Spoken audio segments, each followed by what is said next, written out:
Hello everyone, this is Sportimus here. This time around I got for you Generation 1 Blitzwing.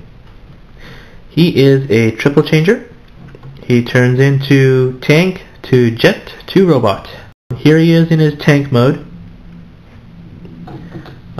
He has very detailed paintwork on his tread, which is greenish in color. He's got the wheels and the tread all painted on there. They're not real tread, they're on wheels. One on each corner, 4 in total. He has a rotating barrel, which goes 360 degrees. The barrel retracts and extends. It extends for the tank mode. It does not go up and down. Now, all in all, it's a very good tank mode. Anyway, on to the review here. He is in a desert color camo. He has no camouflage detailing other than some pieces here and there that are purple and greenish gray or whatever. He rolls pretty well actually, and that's because of his weight. He slides along pretty well. He's got a lot of metal in him, which gives him some good weight on those wheels. But they're not so heavy that it burdens those little plastic wheels so much either. Anyway, to transform him to plane mode, you can see the wings here, and you can see his head. You pull these out like that, and they snap into place. And then you extend this part forward so that the nose can be folded out. And the barrel slides in a little bit. You turn that around. Be careful with that sticker. And there he is in his plane mode. So he can attack and fire anyone with his cannon. That's the way I like to do it, at least. I don't know. Some people take the cannon off. Some people rotate it away.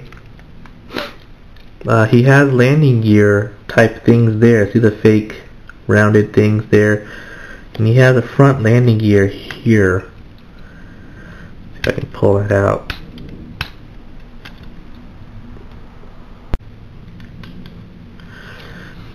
There it goes. So that turret does stay on, because otherwise he won't be able to land. But man, I tell you, this turret's a pain. I don't know what else to do. Yeah, it looks kind of weird. I'm sorry, I'm having a brain fart. I forgot his top wings here. There we go. Now he looks like an airplane. So involved that stupid turret. Yeah. He has these missiles here that no longer fire. But they did fire weakly when they were new. But they just fall out when you push the button. They're easy to lose, so I just leave them in there because it stays in there very well. But yeah, there he is in his jet mode. This is the mode that I like the most on him. He looks very similar to a Seeker, but is not a Seeker. He's his own, thing. He's a triple changer. He's his own guy. He doesn't have to follow Starscream. He only follows Megatron. And the thing is, later on, he's the only Decepticon that has the guts to stand up to Galvatron. That's the one thing that I like about this character the most, that really stands out, is this guy stood up to Galvatron saying, hey, you gotta knock it off, because what do you call them, those things, the Quintessons were tricking Galvatron, and they were setting up a trap so that they can actually disable and put all the Transformers into stasis in the third season, I believe. this guy figured it out and stood up to Galvatron saying, hey, you know, this isn't right, you gotta stop this. Galvatron refused, and he stood against him. So, you know, kudos to this guy because he was banished for it. He didn't want to become an Autobot. I think it was guilt. I think this guy actually saw the light, so to speak. I think he saw the error of his ways and knew that he was on the wrong side the whole time. There's a bit of nobility in him. So I have a lot of respect for this character. And to put him into robot mode, I'm going to take this off for a second here. See, this little peg thing holds it in there. And the reason why is because it's so much easier to just do it this way. You fold his wings upward like that.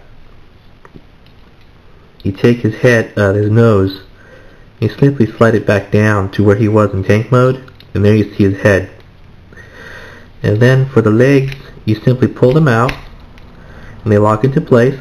The wings form his feet, and his arms are actually right here. Now, he's not a terribly fantastic looking character in his robot mode, simply because he's like Cyclonus, a little distorted. He doesn't quite look right, especially with his arms being so close to his body like that, and he has no elbows. So he's like, you know, arg. But he's really an intelligent character. You don't see too much of that. But here's a close-up of his face. Now, that goes on his butt. You can stick this on here after you transform him. It sits there just fine. It gives him a little bit more balance, actually. And he comes with two weapons. He comes with a gun, as most of them do, and he comes with a sword. This guy I like because he comes with a sword. Not too many Transformers do, actually. At least in Generation 1, not that I can recall other than the Dinobots and a few other characters. I'll put his sword in his left hand, doesn't really matter. And I'll put his gun in his right. And he has no holes in his fist, by the way. They're both closed. But he does have a hole there, which is how these mount in there. So we'll just put that in there. So he's very well armed. He's very dangerous in any mode. He's dangerous from the air, he's dangerous from the ground, and he's dangerous in his robotic mode. And for that, I really like this character because he's extremely versatile. If you can find him on eBay in good shape, the problem is, due to age, the wings, they're metal. They tend to get weak over time, so he doesn't stand all that well. But if you can find one in good shape on the, one of those auction sites, wink wink, at a good price, pick him up. He's really not that bad. He's kind of a fun triple changer. Not the most fanciest of them all, but certainly an interesting character. Vehicle-wise, I give him, tank mode. Tank mode, to me, is his weakest mode because you can see part of his plane. And, of course, in plane mode, you can see part of his tank. But the difference being, not much, actually, now that I think about it. You can see the nose portion of the plane mode in tank mode. So for that, I give him 7.5 in tank mode. Jet mode, same thing, 7.5. You can see the big honking turret, but you can take that off at least. Robot mode, I give him an 8. I like the way he looks, even though his arms are kind of funky. I love the color scheme on him. Purple and tan look pretty good. And the yellow, it just stands out so well. One of the better of the Generation 1 toys. So anyway, this is Sportimus here. Have a good one. One more thing, he can also hold his sword like that too.